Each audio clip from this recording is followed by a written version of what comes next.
game, you know, game 3 and 4, and then compared to 5, 6, and 7, it looked like we went from wanted to do it all on our own to just do it all together, and just being on the same page. And it was great to see how we came together. Is there any way you can describe the emotion? In Pittsburgh, he was named third star of the night. Came back to Manhattan, was named first star of the game. We'll say that it was a mix of emotion, being so proud of him, but at the same time, you know, it was a sad story. What was?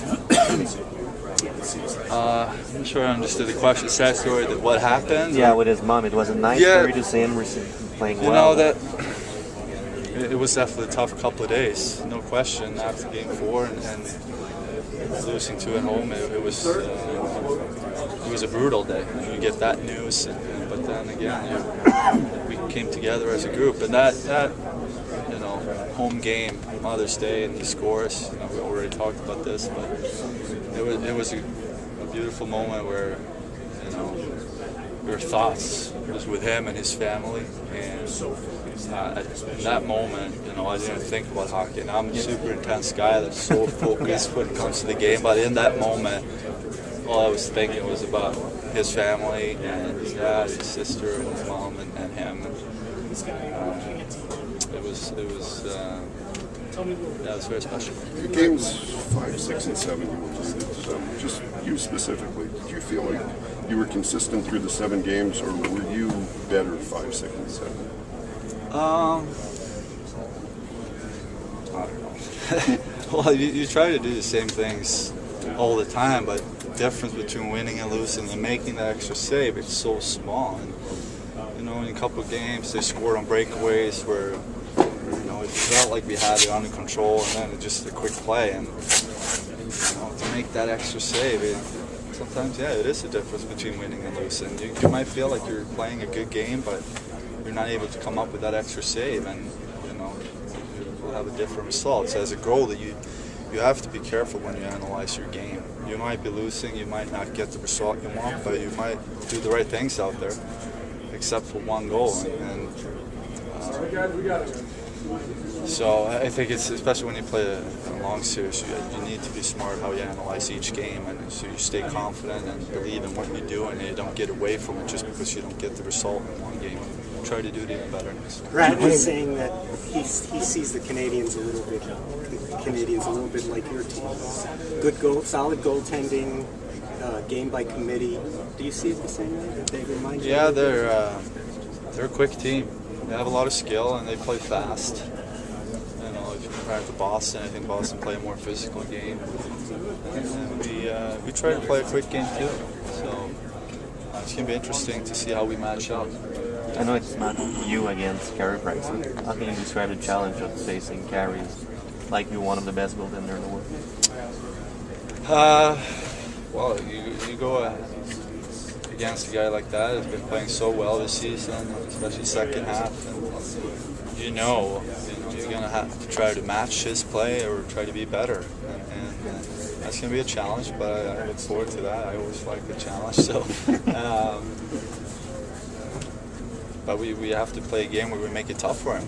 You know, he's going to stop what he sees. I mean, we have to get in front, and we have to, you know, just make it tough. But there's no secrets. You know, all teams play like that now, especially in the playoffs. You just get people in front. You try to create, you know, rebounds or to get a shot where the goalie's off position. So most times when they're in position, you know, they're be able to stop it unless it's a big scoring chance. Hank, you know, you've had, you know, in the past maybe not as much success in Montreal as you have had elsewhere. Is there a way to prepare to, I don't know, get that out of your mind or to use that or something like that? Well, it's so long ago since I played there, so I don't really remember. But, no, I look forward to go there. I'm excited to play. It's a conference final in Montreal. I mean, that's special, and I'm excited about that. And then when it comes to my game, you know, I just try to go out and play the same way. And Don't overthink it. Just go out and enjoy it. And it's not a question of going back and like thinking about, well, now I know to do X and Y because this happened in Montreal. Rather, just staying in the moment. No, but at the same time, it's about, like I just talked about, as a goalie, when you analyze your game, you have to be careful because, yeah, there's been some different types of games up there, but there's been some solid ones as well. So as much as you focus on yourself, it's a team game, and you have to remember that winning and losing. So we're going up there, sticking together, and believe that we can do it. But at the same time, we know they're a really good team at home. So not a lot of teams lately have going into that building winning. So only that reason makes us want to try to go up there and steal a game. Can you describe what it's like playing at the Bell Center? Just that feeling. I mean, the crowd's on top of you. It's loud. Is it different than any other arenas in any way? I don't know if it's different. It's great atmosphere.